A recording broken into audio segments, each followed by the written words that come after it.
새벽에 주일날 부활하시고 막달라 마리아 그리고 다른 여자 만나주고 베드로 그 부활 주일날 어느 시간에 만나주시고 엠마오로 가는 두 제자 저녁 때 만나시고 주일 밤에 도마가 빠진 10제자 가서 만나주시고 한 주간 딱 지난 다음 또 주일 밤에 도마 왔을 때 만나주시고 그리고 오늘 예수님이 갈릴리에 가서 고기를 잡는 7제자를 만난 것은 제자들을 정식적으로 3번째 만나는 시간이에요.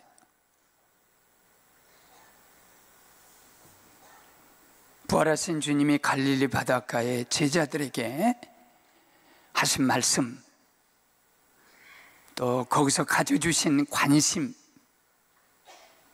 3가지 말씀 드릴 때 오늘 똑같이 주님이, 부활하신 주님이 말씀 속으로 오셔서 저와 여러분의 3가지 가장 중요한 문제 속에 관심을 가지고 말씀을 주실 때 그곳에 부활의 역사가 있기를 바랍니다. 야, 우리나라가 이렇게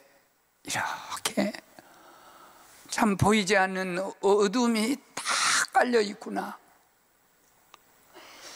또 예수를 믿는 그분이 이런 사건을 터뜨리니까 참 교회로서는 너무 마음이 너무 아파요. 목사로서.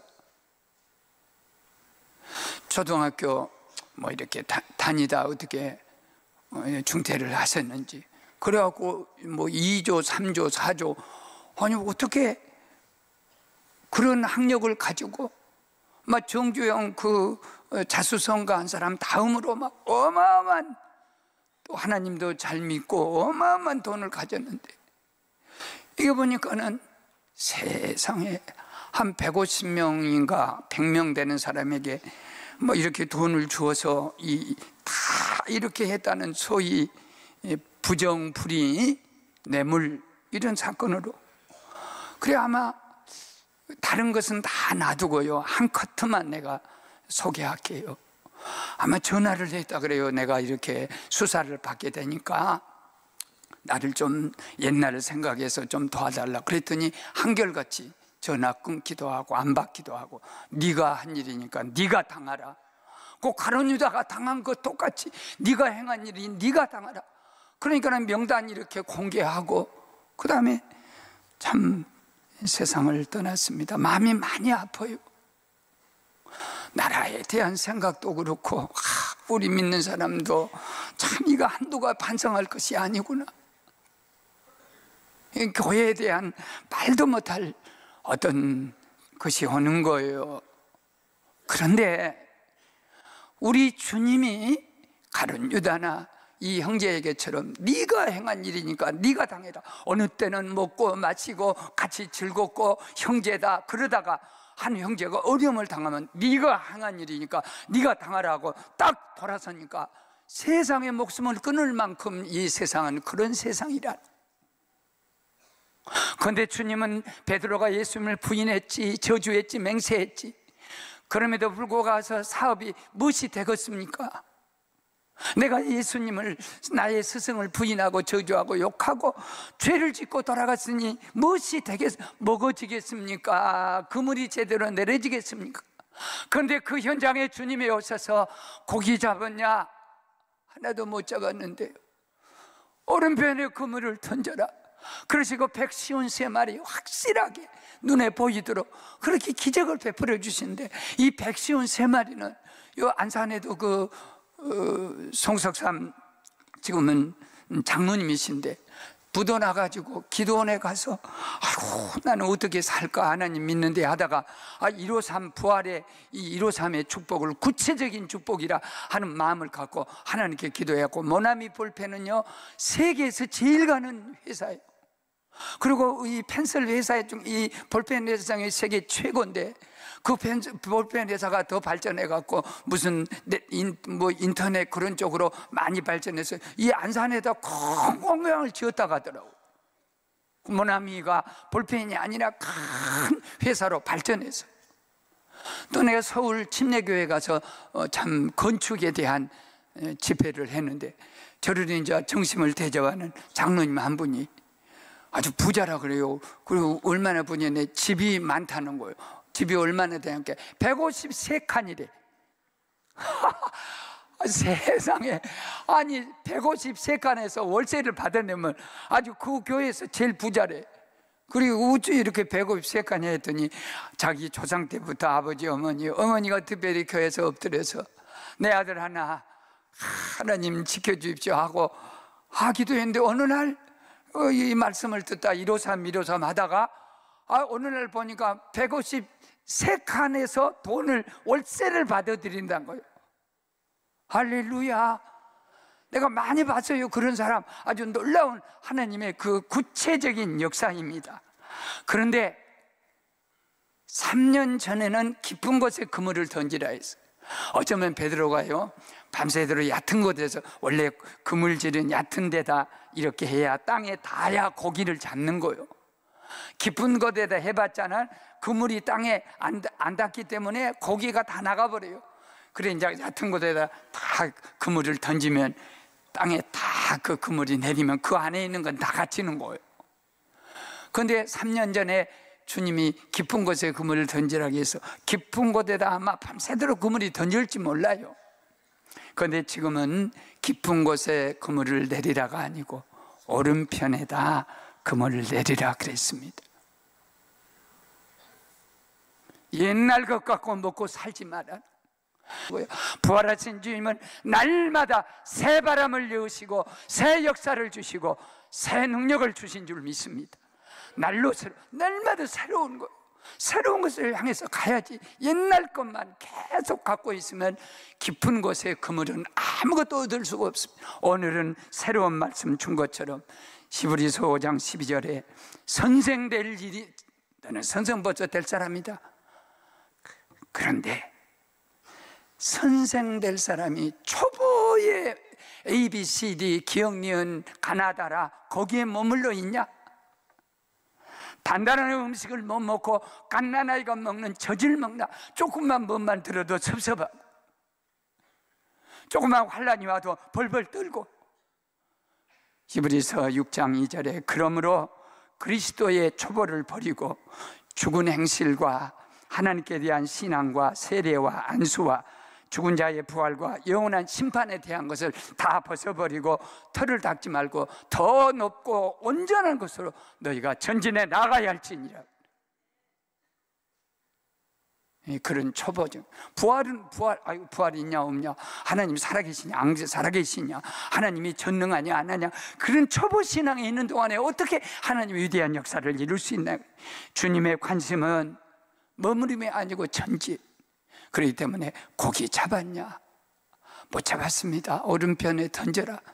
생업에, 우리 먹고 사는 문제에 대해서 부활하신 주님이, 누구들은 그건 세상 것이야, 그게 아니라 제일 먼저 오셔서 생명을 불어넣는 것은 우리들의 기업과 산업과 실패한 현장이기 때문에 낙심하지 마시고, 지금도 주님 오셔서 여러분 엎어져 있는 거, 쓰러져 있는 거, 내팽개쳐 버린 거, 이제 소망이 없다 하는 그곳에다 부활의 생명을 불어넣어 줄 줄로 믿습니다.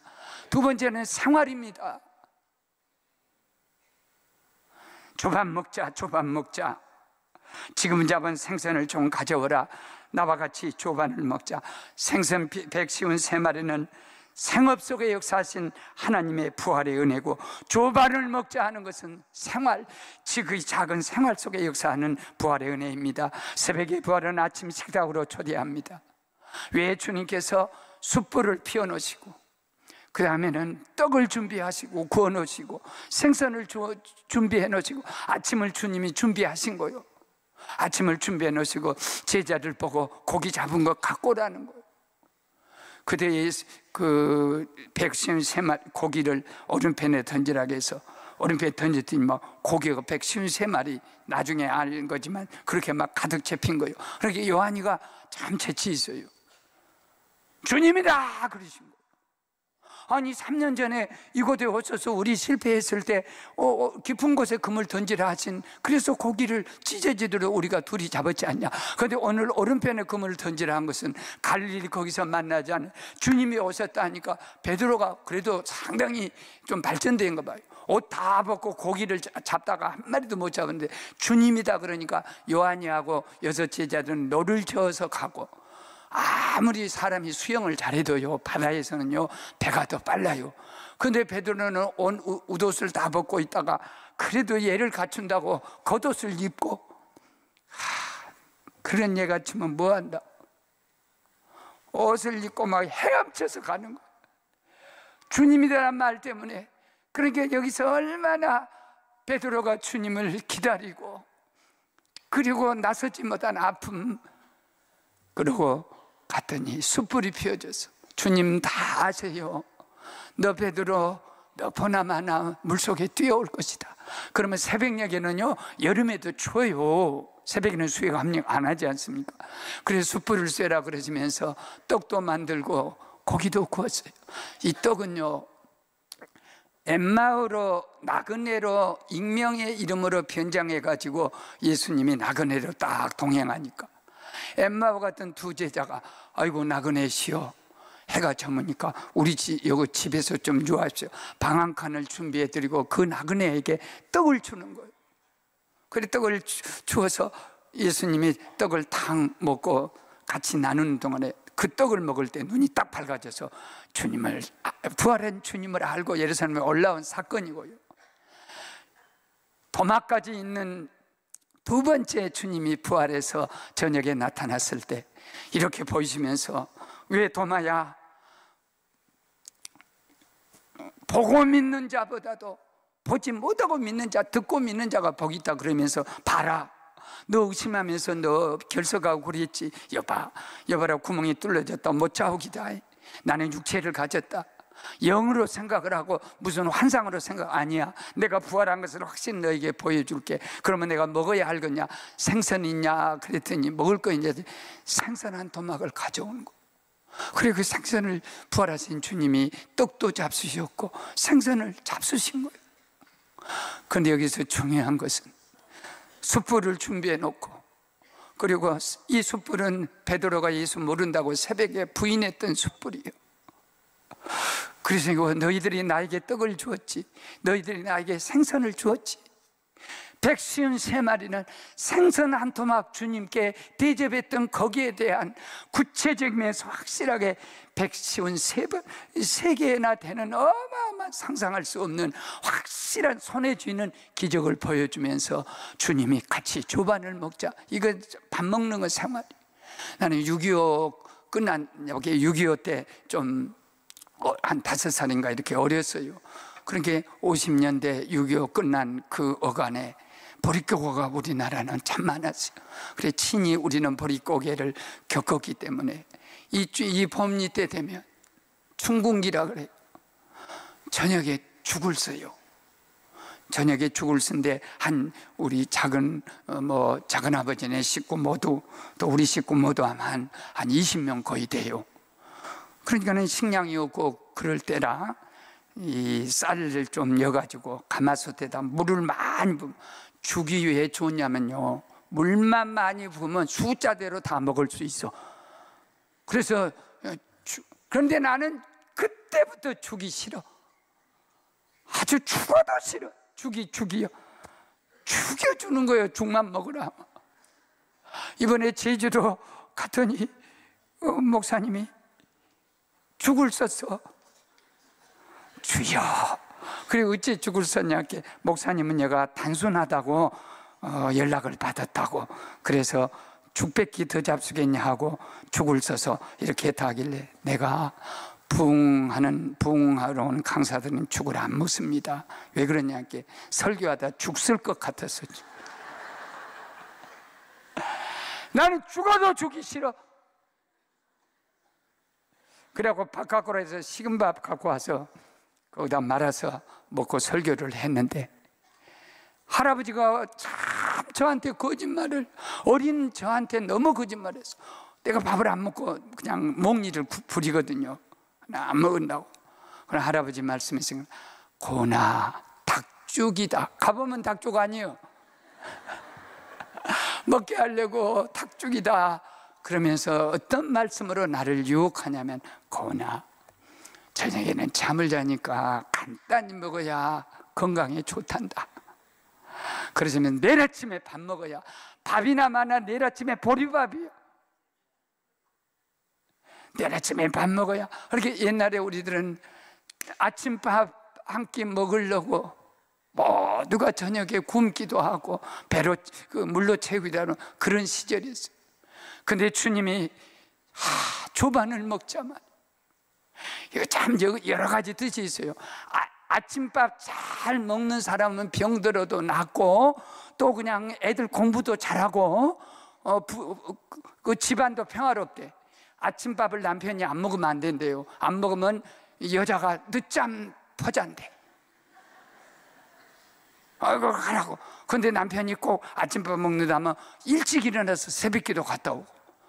우리 집이 그래요. 저는 무슨 일이 있어도 아침밥을 금식하는 일 외에는 안 먹을 수가 없어. 안 먹으면 기력이 없이 자빠지니까. 아주 우리 집에서는 아침밥이 제일 잘 먹고, 그 바람에 저 사람이 일찍 일어나니까 살찌는 것이 수도비 되고요. 이거 운동을 많이 하게 돼. 나는 하나님께 감사해요. 주님이 조밥 먹자. 고나 조밥 먹자. 지극히 작은 생활 속에서 주님의 밥 먹는 곳에 초대해가지고 밥같이 먹자 하면서 그들이 밥을 언제 먹었겠습니까? 그래, 밥 먹는 것 관심, 생업에 관심, 생활에 관심, 마지막 하나는 생사에 관심 있는 것. 네가 나를 이 모든 것보다 사랑하냐 할 때 두 가지를 물으신 거예요. 네가 나를 사랑하냐 할 때 내가 주님을 사랑한 줄을 내가 말은 못하겠습니다 하다 말에 실수가 많아서 주님이 아시지요. 주님 아시지 않습니까? 주님이라 말 듣는 순간에 너를 저을 수가 없었습니다. 나는 헤엄쳐서 주님에게 갈 수밖에 없었습니다. 그래, 네가 나를 3번 사랑하느냐 할 때 어린 양을 먹이라 그러면서 나를 따르란 말씀을 주세요. 그런데 이 네가 나를 사랑하냐 할 때 이 모든 사람들보다 사람보다 나를 더 사랑하냐 이게요. 그 다음에 또 하나 난의 줄을 보면요, 이 모든 세상 것보다 네가 나를 더 사랑하느냐. 그러니까 사랑은 3가지입니다. 이 세상의 모든 물질, 하나는, 두 번째는 사람, 세 번째는 하나님이세요.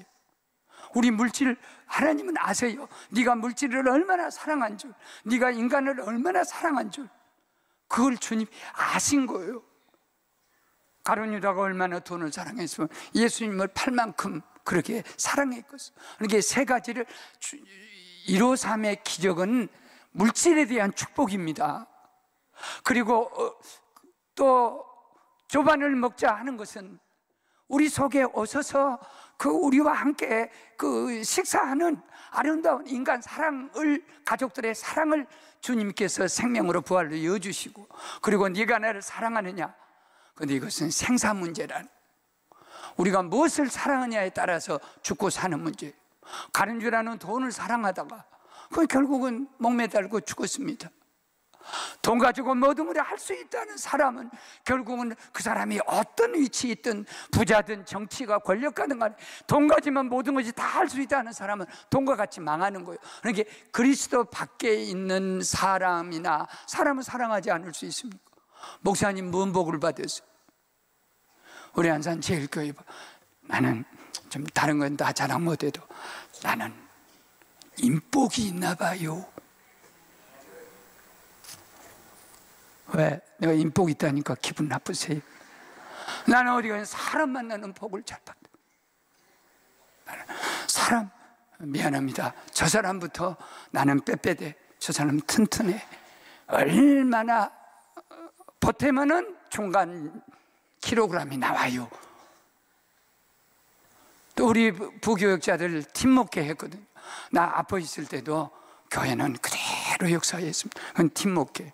우리 장로님들, 목사님 아파서 어느 교회가 목사님 마음으로 쓰러져 있는데 한 14년 동안 이렇게 오는데 누가 얼마나 좋다 하겠어. 얼마나 좋다 안 합니다. 목사님 아프면 좋다. 그러니까 이번에 후임자는 내가 첫 번째 조건이 건강해야 한다. 나같이 아프면 교인들 너무 근심이다. 그런데 우리 장로님들이 기다려주고 기도해주고 같이 아파해주고, 인간 사랑이란 게 얼마나 중요한지 몰라요. 우리 교회가 나를 사랑 안 했으면 나는 여기 설 수도 없고 끝나는 거예요. 그런데 하나님은 그리스도 밖에 가서 인간을 사랑하고 그리스도 밖에 가서 물질을 사랑하면 우상숭배 돼가지고 망하는 거예요. 그런데 그리스도 안에 들어와서 우리가 그리스도 안에 보면 물질도, 그리스도 안에 물질이 다 골로새서 2장 5절에 그리스도 안에 지혜와 지식과 보화와 모든 것이 다 들어있는 거예요. 그렇기 때문에 주님이 네가 나를 이 모든 것보다 더 사랑하냐, 네가 나를 이 사람보다 더 사랑하냐, 그 말씀을 주실 때 어린 양을 먹여라, 그리고 153의 축복, 이 모든 축복을 미리 주시면서 그리스도 안에서 우리가 주님 사랑한 것은 내가 사는 것이요, 세상을 사랑하는 것, 그리스도 밖에서 사랑하는 것은 다 죽어요. 절대 우리가 살 수 없어요.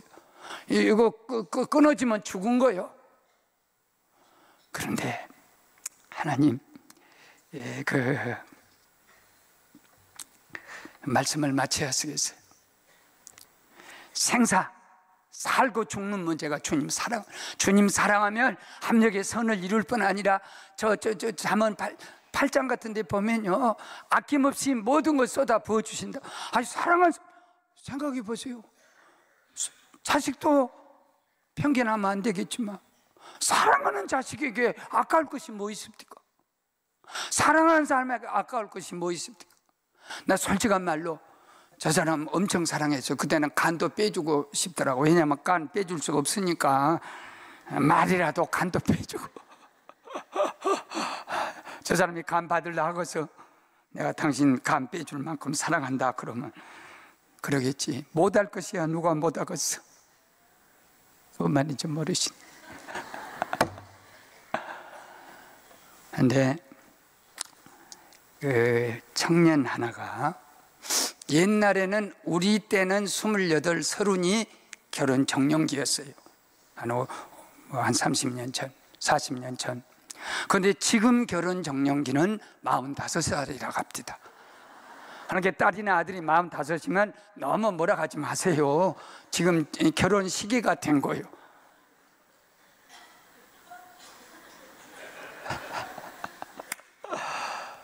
이 관연한 아주 딸이 얼굴도 예쁘고 아주 교회 그 외국인을 위해 봉사하고 다 해요.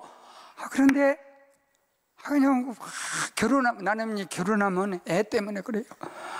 빨리 결혼해 애를 많이 낳을 텐데, 그렇게라도 교회가 부흥이 돼야 할 텐데, 이런 생각을 하고 하는데 다 웃고 다니고 그런데 안 돼. 그런데 엊그저께 좀 자기보다 나이가 어려 보이더라고. 그래서 난 남동생 데리고 온 줄 알았어요. 그래 하더니 목사님 우리 결혼해요. 그래 내 속으로 동생하고 남동생 이렇게 나이 차이 난 것 같아. 그랬더니 어떻게 이렇게 축복을 받았냐 그랬더니 교회에서는 이렇게 짝이 안 맞춰지더래.